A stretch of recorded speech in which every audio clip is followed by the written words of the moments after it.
물! 그죠? 자, 씁시다. 생명체에게 가장 많은 양을 차지하는 물질은 물이고요.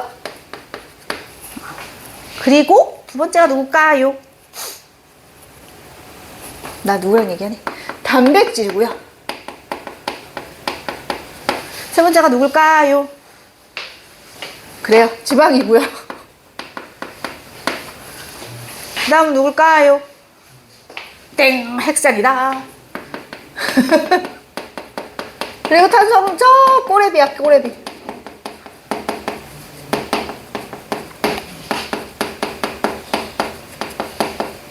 자, 뭐 이렇게 써요? 우리 몸을 구성하는 물질에 물, 단백질, 지방, 핵산, 그리고 탄수화물은 생각보다 많지 않습니다. 뭐 무기염료는 더 많지 않겠지. 근데 무기염료는 이제 교과 중에 잘 등장하지 않는 게, 우리가 지금 여기서 얘기할 생명체 구성 물질의 형성에 나오는 애들이 무기물이 아니고요, 유기물이 나와요. 유기물. 여기서 말하는 유기물은 단백질, 지방, 핵산, 탄수화물이 유기물이고요. 물과 무기염료는 우리 흔히 무기물이라고 하죠. 그래서 뭐 그래도 얘기는 할 거지만 요렇게 차지하고 있어요. 그래서 그냥 안 하고 싶지만 해야겠지. 자, 물은 뭐 70% 정도 차지한다면서요? 왜 이렇게 많은 부분을 차지하게 됐냐? 물의 특징 때문이었어요. 물은 어떤 특징이 있나요? 아, 이거 옛날 예적부터 많이 하던 건데 기억 안 나나? 왜 우리 몸은 물이 제일 많을까?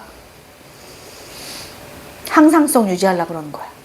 항상성 유지가 뭐냐면, 추워도 더워도 내 몸의 상태는 몇 도? 체온 몇 도? 36.5도. 그렇지. 올라가면 큰일 나는 거예요. 그죠? 근데 왜 큰일이 나냐? 그거부터 얘기해볼까? 체온이 올라가면 왜 큰일 나는 거야? 아, 여기가 생명과학이 아니지? 패스. 체온이 올라가면 뭐가 문제냐면, 이따가 할 건데, 체온이 올라가면 우리 몸에서 여러 가지 기능을 하는 단백질들이 있어요. 근데 이 단백질이 제 기능을 못합니다. 체온이 올라가면. 그러면 우리 몸 안에서 일어난 여러 가지 화학 반응들이 멈춰. 그러면 나는 대표적으로 방어작용을 못해. 외부에서 뭐 이렇게 침입하면 거기에 대해 방어를 해야 되는데, 체온이 올라가면 그걸 못해요. 그러면 되게 세균이나 외부 침입에 되게 취약한 상태가 되겠지? 그럼 감염이 훨씬 쉬워지는 거고. 그래서 체온이 올라가면 다 때려치고 제일 먼저 뭐부터 해요? 열부터 내리셔야 되는 거거든요. 그러면 그것 때문에 이 체온 변화를 잘 안 하려고, 체온 유지를 위해서 물이 필요했어요. 그 이유는 물이라는 친구가 뭐가 크기 때문이에요? 비열이 커서 변화에 민감하지 않기 때문이었고요. 또 하나, 자, 물은 여러 가지 물질이 녹아서 다양한 물질들이 이 물에 녹아서 우리 몸 안에서 수송하고 있어요. 막 옮겨 다닌다는 얘기야. 그치? 그 이유는 또 뭐 덕분이냐면, 물이라고는 해가 극성 물질이거든요. 극성 용매예요. 극성 용매. 그래서 많은 물질들이 이 물에 잘 녹을 수 있습니다. 이게 물의 역할이고요. 단백질, 지방 잠시 후에. 자, 무기염료부터 갑니다. 무기염료는 우리 몸을 구성하면서 미량으로 생리기능 조절을 합니다. 뭐 이렇게 배우세요. 그래서 뭐가 있냐? 뭐 있냐? 칼륨? 나트륨? 인? 칼슘? 아이오딘? 그만 써. 자, 칼륨, 나트륨은요, 신경세포에 중요한 역할을 하는 물질이고요. 그 다음에 인, 칼슘 이런 건 뭐야? 뼈. 그지? 특히나 인은 모든 세포의 핵막에 있어. 그지? 그런 게 중요한 애고. 아이오딘은 여기 갑상샘에서 만들어지는 호르몬의 성분이에요. 그래서 뭐 여러 가지 기능을 하고 있어요. 뭐 그렇게 하시면 되고. 그 다음에 3번 나왔으니까 해야 돼. 비타민. 비타민은 우리 몸을 구성하지는 않고, 우리 몸에서 미량으로 여러 가지 기능 조절을 합니다. 수용성이 있고요. 지용성이 있어요. 너는 옛날에 이런 거 안 해왔냐? 야맹증, 계열병.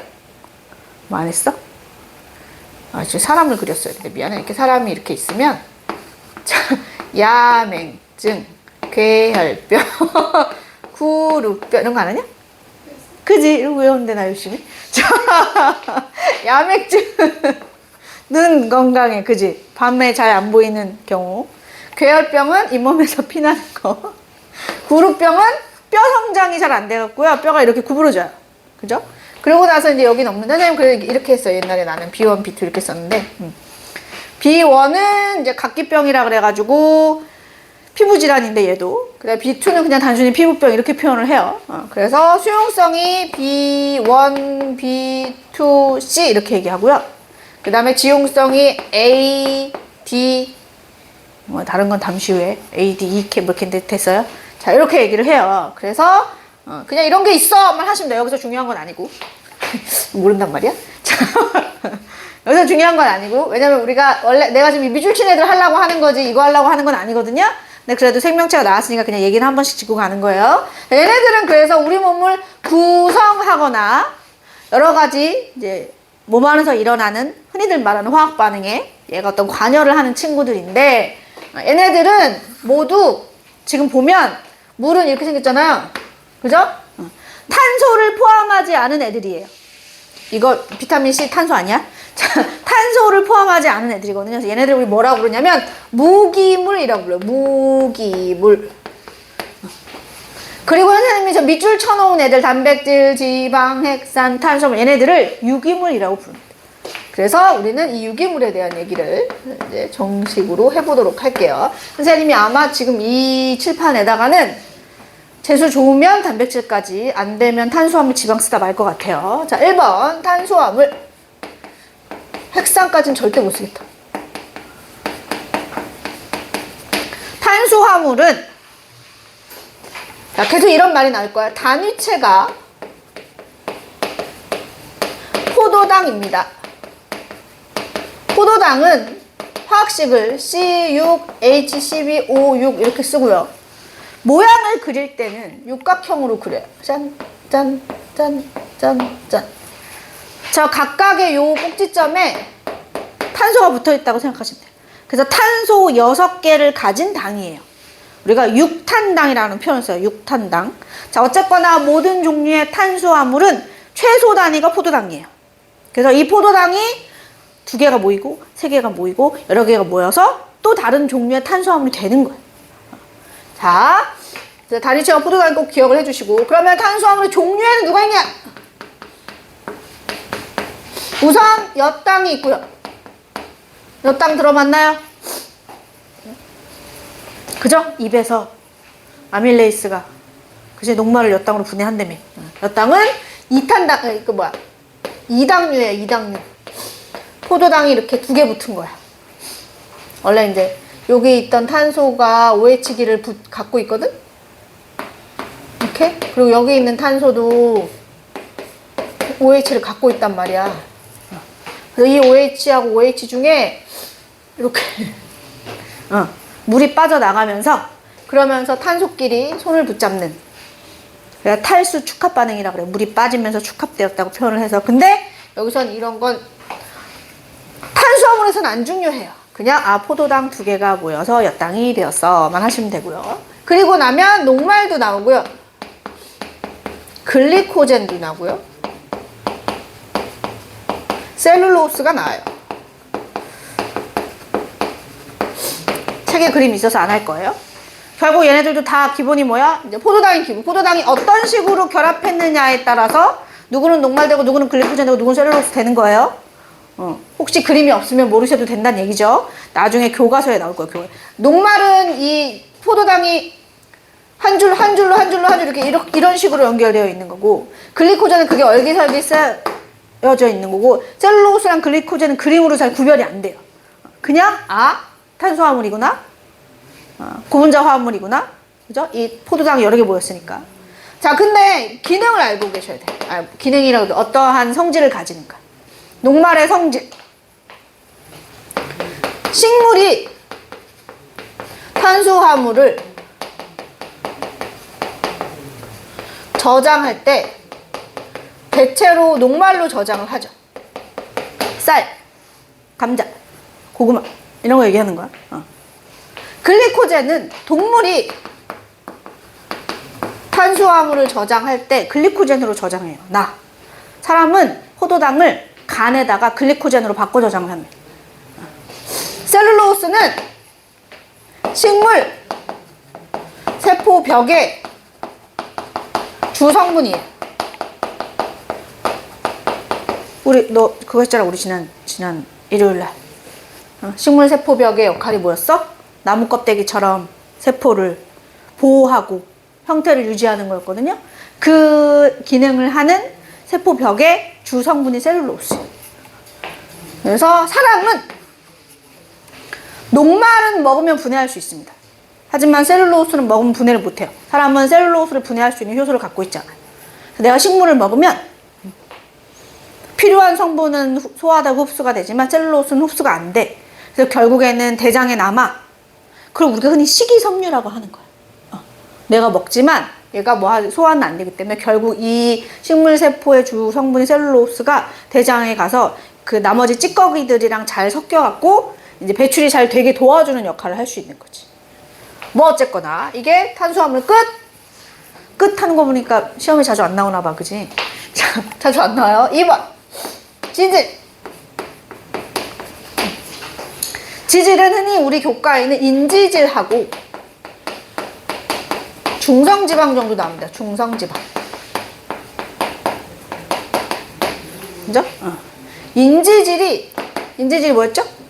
인산하고 글리코젠 아닌데? 인산과 지방산. 이름 생각나. 이렇게 생긴 애고요. 그런 애들이 쫙쫙쫙쫙 붙으면 돼요. 그죠? 그리고 중성지방은 뭐냐면 내가 많이 이렇게 그리는데 이렇게들 많이 그려. 중성지방 소화되면 뭐 나오는지 기억나요 혹시? 지방산과 그럼 이게 지방산이겠지? 모노글리세리드 이렇게 말해요. 그래서 지질은 단위체가 무엇이다라고 말하기가 되게 모호해요. 잘 얘기 안 합니다. 어쨌거나 이렇게 생겨먹은 인지질은 우리 몸에서 어떠한 역할을 하느냐? 세포막의 주성분이고요. 유선아 어디서 많이 들어본 거 아니니? 인지질 이중충? 지난 시간 했다이. 자, 그래, 인지질 이중충으로 뭐 이렇게 물질이 왔다리 갔다리 한다며. 그 다음에 중성지방은 우리 몸에서 어떠한 역할을 해요? 에너지원이 되죠. 그람당 9칼로리나 내는 고칼로리의 지방이고요. 얘는 또 우리 몸 안에서 다양한 지방 계열, 그러니까 스테로이드계 호르몬이나 스테로이드계 물질들을 만들 때 얘가 필요해요. 대표적으로 성호르몬이 스테로이드계 이제 호르몬에 해당이 되는 거고.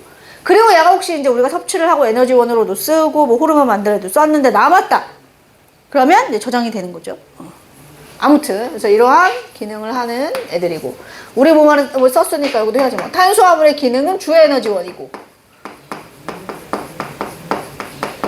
그죠? 먹어서 제일 먼저 쓰는 에너지원이고. 그리고 얘는 아쉽지만 남으면 그냥 녹말이나 글리코젠으로 저장하면 되지. 자, 중성지방으로 저장돼요. 우리가 흔히 피하지방이라고 표현하죠. 피하지방으로 저장합니다. 그래서 이런 게 있어 하시면 돼요. 안 중요해요. 단백질 지방, 탄수화물 지방은 그냥 그런 게 있어요. 탄수화물의 단위체는 포도당이에요. 종류에는 엿당과 녹말과 글리코젠과 셀룰로스가 있어요만 하시면 되고요. 지방은 실은 모르셔도 돼요. 잘 안 나오니까요. 넘어갑니다. 자, 오늘의 중요한 친구는 이제 할 두 마리. 누구랑 누구? 남은 게 누구냐? 단백질하고 핵산이 중요한 친구예요. 다 지워 이제. 그냥 가. 멈추지 않겠다. 단백질. 단백질은 단위체가 뭐냐? 아미노산입니다. 아미노산. 근데 얘는 슬프게도 정확한 모양새를 알고 계셔야 돼요. 자, 아미노산은 어떻게 생겼냐면 중심 원자가 있고 탄소가 있고요. 탄소가 아까 결합 부위가 몇 군데였죠? 네 군데였어요. 자, 네 군데 누가 붙어 있냐면 오른쪽에는 C, O, O, H라 부르는 카르복시기라고 불러요. 카르복시기.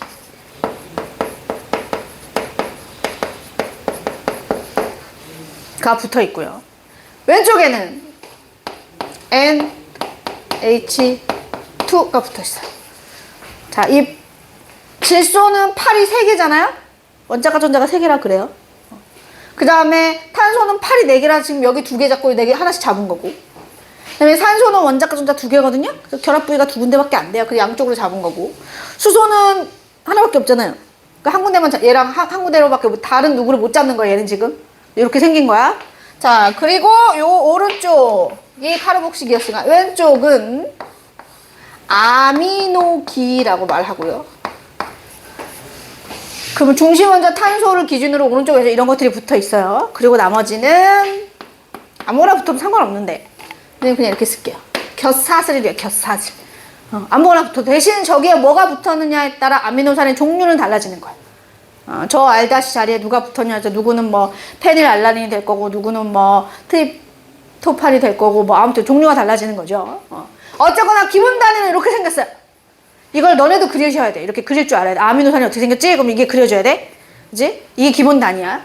그러면 단백질도 이 아미노산들이 아까 탄수화물도 포도당이 붙어서 엿당되고 또 붙으면 뭐도 되고 뭐도 되는 거냐, 그런 것처럼 단백질도 이 아미노산들이 결합을 해서 다양한 종류의 단백질이 되는 거야. 결합을 이렇게 저렇게 하면 아밀레이스라는 단백질이 되는 거고, 결합을 이렇게 저렇게 하면 뭐 펩신이라는 단백질이 되는 거고, 결합을 저렇게 이렇게 하면 호르몬 중에 뭐가 있을까? 단백질계 호르몬 뭐가 있을까요? 뭐 인슐린이 되는 거고, 이런 식으로 만들어지는 겁니다. 그래서 이제 결합을 시킬 거예요. 그죠? 단백질의 결합. 단백질은 아미노산이 어떤 결합을 한다라고 말하냐면 펩타이드 결합을 합니다라고 말해요. 펩타이드 결합. 자, 결합의 이름도 외우셔야 돼요. 자, 펩타이드 결합을 한다라고 말하는데 펩타이드 결합이 그럼 뭐냐? 그지? 자, 봐봐. 여기 C, R1, H 그냥 이렇게 쓸게. 이제 C, O, H가 있잖아? 이게 R1 아미노산이야. 그러면 이제 R2 아미노산이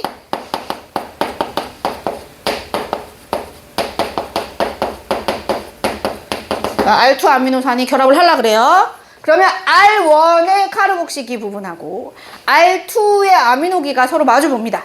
그런 다음에 무슨 일이 벌어지냐면 간다. 자, 여기 O가 여기 떨어져요. 여기도 떨어지고, 그지? 그래서 물이 나가요. 그리고 나면 여기 이 탄소가 아까 산소를 잡고 있었는데 이제 잡을 게 없지. 여기 질소는 수소를 잡고 있었는데 잡을 게 없지. 지네들이 붙잡아. 이렇게.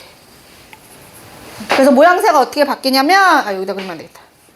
모양새가 어떻게 바뀌냐면 이 원래 카르복식이 있던 부분이 빨간 선으로 그려줄게요. 이렇게 아미노기랑 결합을 하는 거야. 이렇게. 그래서 요 부위를 펩타이드 결합이라고 말해요. 물이 빠져나가면서 결합을 하는 거기 때문에 얘도 탈수 축합 반응입니다. 그런데 단백질을 구성하는 아미노산의 결합에서는 특별히 이름이 붙었습니다. 펩타이드 결합이라고. 자, 그러니까 우리는 아미노산에서 결합을 해서 여기까지 와야 돼. 너네도 같이 할 줄 알아야 돼, 내 손으로. 그지? 그렇게 해서 아미노산이 1개가, 2개가, 3개가, 4개가 쫙쫙쫙쫙 붙어요. 한 줄로 쭉 붙었다. 자, 세모 아미노산이랑 네모 아미노산이랑 동그라미 아니면 별림이랑 뭐 기타 등등이랑 자, 붙었어. 자, 펩타이드 결합 몇 군데야?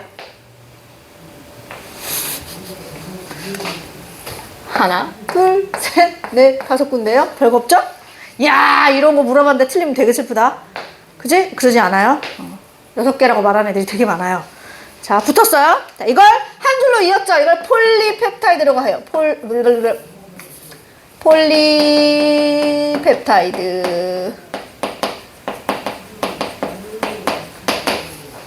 그럼 기본적으로 이 단백질은 어떤 순서로 왔느냐가 단백질의 성질이나 기능을 결정하는 되게 중요한 역할을 하겠죠. 그죠? 우리 몸 안에 필수 아미노산이 뭐 한 20 몇 가지 정도 된대요. 그 20 몇 가지로 이렇게 만들어내는 거야. 걔네를 어떠한 순서로 어떻게 결합을 하면 아밀레이스 되고, 어떻게 하면 뭐 딴 놈 되고 이렇게 되는 거예요. 자, 이렇게 되면 이걸 폴리펩타이드 여기서 끝났으면 좋겠는데 그렇지 않고 단백질은 이 다음에 뭘 하냐면 얘네가 다 가지가 다 다르잖아. 그러다 보니까 얘네가 어떻게 되냐면 한 줄을 이렇게 붙인 다음에 얘네가 갑자기 막 구부러지는 애도 있고, 이렇게 나선형으로 이렇게 꼬이는 애도 있고, 그 다음에 막 이렇게 병풍형으로 뭐 이렇게 책 접히듯이 뭐 이렇게 되는 애도 있고, 그래요. 이런 식의 구조를 이걸 1차 구조라고 하거든요. 아, 목 아파. 이걸 2차 구조로 해요. 나선이나 병풍 구조로 막 그 구조를 만들어 2차 구조라고 하고요. 그 다음에 어느 한 부위가 이렇게 뭐이? 잘못 그렸다. 아니 상관없어. 자, 뭐 아무튼 나선이랑 병풍이랑 막 이렇게 모여갖고 한 덩어리가 됐어요. 그죠? 이걸 3차 구조라고 하고요. 그 다음에 이 3차 구조가 3개 이상 모였어. 2개 이상 모였어. 그러면 이제 우리가 아는 그 단백질이 되는 거야. 우리는 이걸 최종적으로 단백질의 입체 구조라는 표현을 써요. 우리 교과서에는, 우리 교재에는 1차 구조, 2차 구조, 3차 구조 표현 없어요. 그냥 폴리펩타이드가 구조를 짱짱짱짱 해서 입체 구조를 이루어야 제대로 된 단백질의 기능이, 성질이 완성된다라고 표현을 씁니다. 그럼 반대로 말하면 펩타이드 결합이 끊어지진 않았어도 입체 구조가 헝클어지면 단백질은 제 기능을 할 수 없어요. 그죠? 자, 기억해 주세요. 단백질은 그래서 이 입체 구조가 되게 중요한 거야. 대신 그 입체 구조마저도 어떠한 아미노산이 어떠한 순서로 왔느냐에 따라서 달라지겠지. 그지? 그런데 뭐만 달라져도 이게 온전히 끊어지지 않고 입체 구조만 변해도 단백질은 성질이 변해요. 그래서 단백질의 성질을 결정하는데 이 입체 구조가 되게 중요한 역할을 합니다. 그런데 두 번, 한 번 배웠어. 그런데 여기 특징이 있는데, 나 뭘 써야 돼? 번호가 하나도 없네? 패스. 특징이 있는데, 이 단백질이라고 하는, 이 아미노산으로 구성된 단백질이라고 하는 애가 뭐에 영향을 많이 받냐?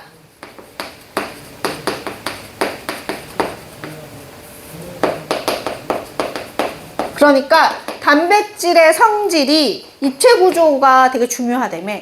그럼 이 입체 구조를 변화하게 하는 요소들이 몇 가지 있어요. 그게 누구냐? 1번 온도. 온도가 흔히 말하는 여기가 온도야. 여기가 그 단백질의 성질의 활성도라고 표현해요. 활성도. 얼마나 제 기능을 잘 하는가. 자, 너무 당연한 얘기죠? 36.5도에서 피크 쳤다 떨어져요. 무슨 말이냐면 온도가 너무 높으면 완전히 입체 구조가 달라지면서 성질을 잃어버려요. 그러니까 다시 온도를 되돌려도 기능이 원상복귀 되는 게 아니야. 완전히 잃어버려. 대표적으로 달걀. 달걀 흰자가 단백질이거든. 달걀 흰자가 날달걀일 때 하고 프라이팬에 올라갔을 때 하고 색상이 완전히 달라지죠. 이게 입체 구조가 변해서 그런 거거든요. 그럼 내가 다 익은 달걀을 다시 온도를 내린다고 날달걀로 바꿀 수는 없잖아. 그런 것처럼. 자, 첫 번째 온도 무슨 뜻이냐? 고온에서 변성됩니다. 아예 성질이 변해버려요. 그래서 온도를 유지시켜주는 게 이 단백질이 제 기능을 하는데 되게 중요한 요소고요. 두 번째 산성도라고 표현하죠. 산성도. 우리 물은 pH가 7 중성이고요. 그죠? 레몬은 pH가 낮은 산성이고요. 비눗물 하면 pH가 좀 높은 염기성이거든요. 그래서 산성도라고 해요. 근데 이 단백질이 제 기능을 할 수 있는 pH가 다 정해져 있어요. 자기만의 pH가. 이걸 대표적으로 뭘로 비유를 하냐면 소화효소로 할 건데, 얘가 pH면 여기 똑같이 활성도로 할게요. 예시를 소화효소로 드는 거야. 소화효소가 이게 다 단백질로 된 애들이거든요, 이게. 네, 소화효소 중에 아밀레이스라는 소화효소는, 입에서 나오는 아밀레이스는 pH 7에서 활성도가 높은 애예요. 얘가 아밀레이스고요. 근데 위에서 나오는 펩신이라는 애는 pH 2에서 활성도가 큰 애예요. 그리고 소장에 가면 이자액 속에 또 아밀레이스가 있거든요. 그 아밀레이스는 pH 8에서 활성도가 높은 애예요.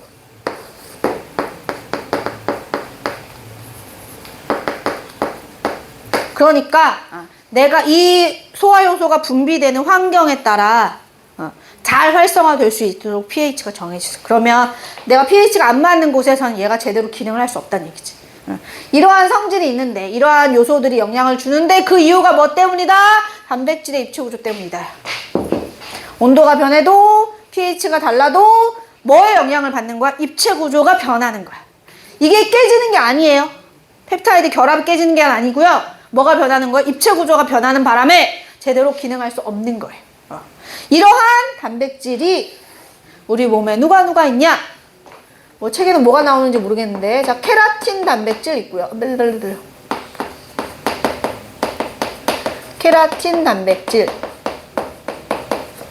액틴 단백질, 마이오신 단백질. 액틴이랑 마이오신 단백질은 우리 근육세포를 구성하고 있는 단백질들이에요. 케라틴 단백질은 이거 손톱 이런 거 생각하시면 되고요.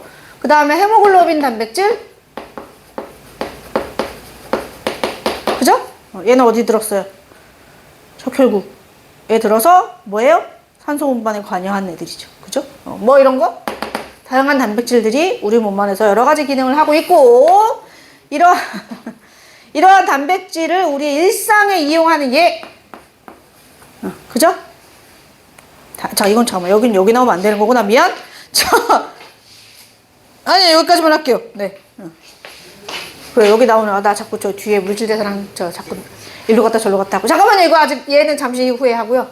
자, 그래서 이러한 많은 종류의 단백질이 우리 몸에서 어떠한 역할을 하는 거야? 우리 몸을 구성하기도 하고요. 여러 가지 생리 기능을 작용하는 데 역할을 하기도 하고요. 그 다음에 뭐 항체를 만드는 데에도, 항체를 형성하여 방어작용을 하는 데에도 역할을 하고 있고, 다양한 방식으로 우리 몸에서 기능하고 있습니다. 가 단백질이에요. 찰칵하고 찰칵. 뭔가 우리 어린이들을 내가 필기를 안 시켜서 진도가 빨리 나가는 거야, 실은 얘들아. 내가 이걸 원래 다 필기할 시간을 주거든? 근데 필기를 안 하니까 진도가 되게 빨리 나가네? 하고 싶은 얘기 다 했나? 잠깐 확인 좀 하고요.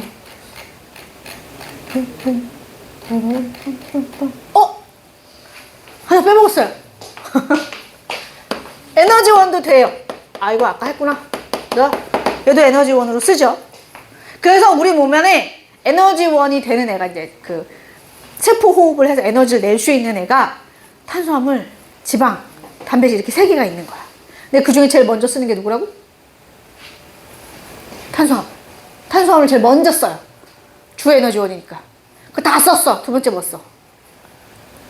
지방. 그리고 제일 마지막 쓰는 게 단백질이야. 그러니까 뭘 안 드시고 운동을 하면 근손실 오는 거야. 그렇잖아요. 그래서 우리 흔히 막 그런 데 보면 그 단백질 보충제 같은 거 먹으면서 운동하잖아. 그 이유가 근손실 하지 말라고. 단백질은 보충을 해서 채우되 지방만 소비를 하게 하려고 그렇게 하는 거예요. 근데 뭐 말이 그렇죠. 이렇게 잘 알아도 운동은 하지 않는다는. 자, 그랬어요. 자, 그러면 이제 아까 선생님이 오늘의 중요한 친구는 단백질과 누구였어요? 핵산이었어요. 핵산이 뭔지 혹시 왜? 핵산이 뭔지 혹시 알아요? 몰라요? 네. 그러세요. 저도 물 좀 마실까요, 그럼? 잠깐 끊을까요? 아, 이게 흐름이 끊기면 안 되는데? 핵산은 또 별로 할 말이 없단 말이에요. 이 영상을 올리다 보면